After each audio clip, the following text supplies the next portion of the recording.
Sports outlets like ESPN and Golf.com were all echoing the same message. Charlie Woods didn't just show up, he delivered. Within 24 hours, social media exploded. PGA pros reacted. Commentators scrambled for soundbites, and suddenly, Charlie's swing was everywhere analyzed in slow motion, compared frame by frame to Tiger's. But this time, something was different. It wasn't just about legacy, it was about respect. Yes, Charlie carries the Woods name. Yes, expectations follow him with every shot. But this performance, this win, wasn't about genetics or hype. It was about execution, precision, and poise under pressure. Those are traits you can't fake and definitely can't teach. Charlie didn't just rack up birdies. He outlasted some of the most competitive junior golfers on the circuit. That alone flipped the script. He wasn't background noise anymore, he was the headline. The golf world noticed because it had to. When a teenager with the last name Woods emerges from the shadow of a legend and beats a stacked field with nothing but shot-making and nerves of steel, people stop scrolling, they start watching. From that moment, Charlie Woods wasn't just Tiger's son, he was the story, and it didn't take long after Charlie's AJGA victory for the pro golf community to weigh in. When they did, it wasn't just polite applause, it was real, honest, and loud. You expect some buzz when Tiger Woods' son does something special. But this wasn't recycled. It was genuine recognition from tour veterans and major winners. Even Justin Thomas, someone who's shared plenty of rounds with the Woods family, didn't hold back. He's got great tempo and he's mentally tough, he told reporters. He doesn't just play the game, he gets it. He understands the game, and that's rare, especially coming from someone like Justin Thomas, who has played with the best and knows what true competitive fire looks like. That kind of endorsement matters. Thomas isn't the type to hand out compliments for the cameras. Even Rory McIlroy, usually measured with his praise, was just as direct. He's not just a name. He knows how to compete, he said in a Golf Channel interview. You could feel the tone shift from curiosity to respect. It was no longer about the novelty of Tiger Woods' son entering tournaments. It was about Charlie Woods standing on his own as a legitimate contender. That distinction is important. It's what turns viral moments into long-term expectations. Jordan Spieth, reflecting on his own teenage years, recognized something familiar. He reminds me of myself when I was a teenager, Spieth said during the PNC Championship. The confidence, the focus, it's not forced. It's natural. Coming from someone who lit up the PGA Tour before he was old enough to rent a car, that comparison wasn't casual, it was telling. These weren't throwaway compliments or media-friendly soundbites. They were authentic reactions from players who know what greatness looks like and, more importantly, what it feels like to be around it. In an age where hype can be manufactured in minutes, that kind of praise carries real weight. Because when names like Thomas, McIlroy, and Spieth start talking like that, it becomes clear Charlie Woods isn't just being watched, he's being measured.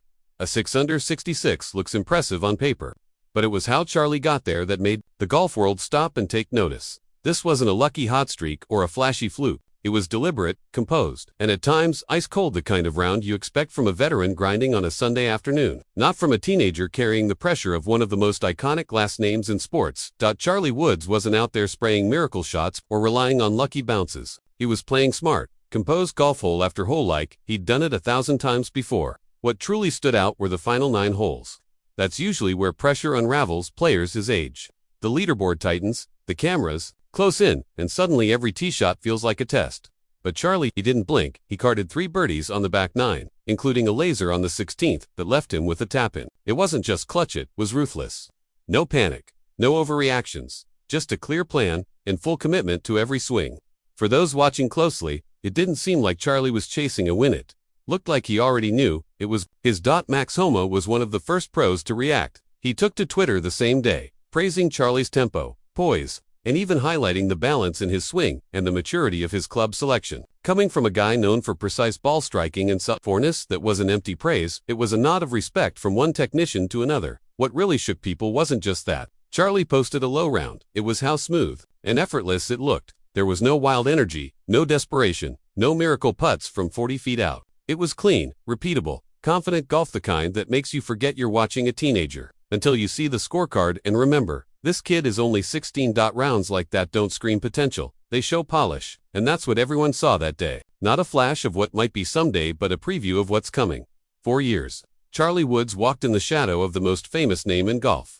From his first public tee shot, the spotlight never let up. Every move was recorded, every swing dissected, every smile compared. The headlines all said the same thing, Tiger's son, but lately something's changed. The conversation isn't just about legacy anymore. It's no longer about who his father is, it's about who Charlie Woods is becoming. and how fast he's getting there. Fans and media have long been tempted to label him a mini Tiger. But those who've really watched him the truth, Charlie doesn't play like Tiger. He doesn't try to. His swing isn't a carbon copy. His demeanor is cooler, more composed, and his course management shows a level of maturity that feels more earned than inherited. Golf Channel analysts have pointed out the subtlety in his game, the way he shapes shots based on conditions, not ego. He's not out to become the second coming of anything. He's out to win on his own terms. Even Golf.com analysts have started saying what many have been quietly thinking. Charlie Woods is carving out his own identity. Yes, the Woods DNA is there, the killer instinct, the competitive fire, but it's wrapped in something more deliberate, more methodical. He has flash, sure, but he uses it when it matters. He's not chasing viral clips. He's chasing trophies. And now, even the pros are picking up on it. They're no longer just seeing the son of a 15-time major champion. They're seeing a real threat, a young player who skipped the awkward, growing pains and stepped straight into the spotlight with a game built to compete. Charlie Woods will always carry that legendary name, but the conversation has shifted. It's no longer just about Tiger. It's about the kid standing next to him, writing his own story and making it impossible to ignore. There's a different energy now when Charlie tees it up. It's not about a famous last name going through the motions. It's about someone knocking on the door of the next level and maybe, just maybe, getting ready to kick it down. What was once seen as a long-term project has suddenly become a present-tense reality. Charlie Woods is quickly becoming a short-term problem for the rest of the field. And you can feel it, quietly, subtly, but undeniably. There's a shift happening, a tension in locker rooms, on practice ranges, and in interviews. Whenever his name comes up, because the future of golf isn't just on the way anymore. It might already be here. Charlie isn't just excelling at junior golf, he's playing meaningful golf, the kind that grabs the attention of sponsors, selectors, and yes, even his fellow competitors. There are whispers of special exemptions, talks of junior team invites, and corporate brands already picturing him in commercials, on billboards, and with custom-branded bags. And the reason those conversations are even happening, it's simple. He looks ready. Maybe not ready for Augusta just yet, but ready to matter. What makes this moment different isn't just the buzz, it's how the pros are reacting to it. They're not rolling their eyes or dismissing it as hype.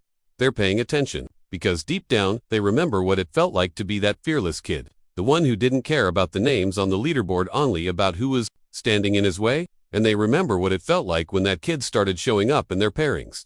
This isn't just admiration anymore, it's awareness. And maybe even pressure. Because if Charlie keeps this up, if he keeps showing up and showing out, he won't just be a part of the next generation. He'll start pushing the current one. When veterans start glancing over their shoulders, you know something real is happening. It wasn't supposed to end this way, not for Miles Russell, the AJGA's #1 junior golfer, who came into resort as the undisputed favorite, and definitely not for the kid ranked 6,004th. But on a warm Florida afternoon, everything changed. Charlie Woods took over the conversation. Charlie Woods delivered the kind of round that freezes a fairway and sends shockwaves through the sport. A final round 66, with 8 birdies and a 15-under par total, didn't just win him the AJGA Team Tailor-Made Invitational. It sent a message, loud, unmistakable, unmissable, from the moment he stepped onto the first tee. Something felt different. It wasn't nerves, it wasn't showmanship. It was presence, that rare, magnetic calm. The same quiet confidence fans once saw in his father, now emerging, not as an echo, but as something uniquely his own. Charlie didn't just chase the lead, he hunted it down, 4 birdies in his first 5 holes. Every swing sharp, every putt pure. And as the players ahead of him faltered under pressure, Charlie surged, steady, focused, unstoppable, right to the top of the leaderboard. Miles Russell, the top-ranked junior in the country, saw it all unfold in real time, and there was no mistaking it. This wasn't luck. It wasn't a fluke. It was a round that was surgical, relentless, and undeniable. When